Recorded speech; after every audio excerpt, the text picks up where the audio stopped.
Well, Lonely is like ripping up the charts on the radio right now. Everyone loves Lonely. So congratulations on that. Thank you. Yeah. Tell me about Lonely. Lonely was written not too long ago. In fact, a lot of the album was written as I started completing Where Angels Fear to Fly, the previous album. But I found myself on the road quite a lot, and a lot of changes had to be made in order to accommodate the amount of shows that were required of me. So, I couldn't always bring my band from Cape Town with me every single time. A lot of the time the shows would have to be modified so that it was like the performance I did here, where it's myself and the guitar, or myself and like a percussion player. So I would often end up in hotel rooms by myself, which sucks, because like I'm from a background where like I tour with other musicians, and we drink a bit and we get along with each other, and it's merry and it's fun, and we all have like-minded thoughts. So that they were like brothers, you know, barring the fact that my actual brother is in the band with me. So traveling without them was a really new and strange experience. And while I was lonely, sitting in front of a hotel room window writing this, I'd made a decision to rather stay with family in Johannesburg instead, and that kind of sparked the thought, like, you know, I have friends and family at home, I have friends and family here, I've met so many great people on the road, and you know, while I'm lonely, the juxtaposition is that I'm actually not lonely. You know, I was lonely until I met all you people, and my world wasn't quite right until, you know, this new development in my life had kind of taken place, and now I do feel complete and whole. And that's how Lonely came about. I was listening to a lot of blues, a lot of Louisiana blues, old stuff, which is why it was written in that exact style. So the vocal does all the work, and the guitar just kind of plays along. I love that style. I think it's great. Now, what can we expect from the rest of the album? Will it be similar? What I can tell you is it's going to be very different. So if you're expecting, with the first album, we were myself and the team were kind of not pigeonholed, but we were moving down a direction of like, you are the rock guy, Mark, and you are the newcomer to the rock scene.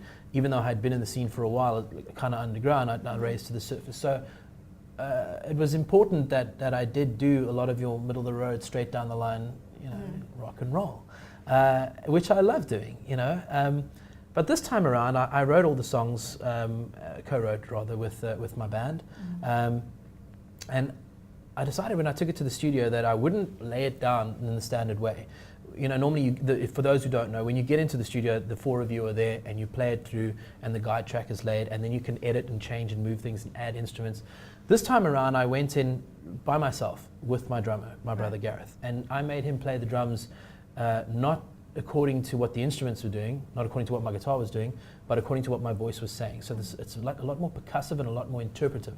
So almost tribal in a way, as in like whatever's playing, it needs to represent the lyrics of the song. So and based on that experience, I started copying some stuff from dubstep. I started using a bit of dance things. I tried some obscure ethnic instruments. There's an orchestra on one or two tracks. There's a choir on another one. A gospel trio sang the backing for Lonely.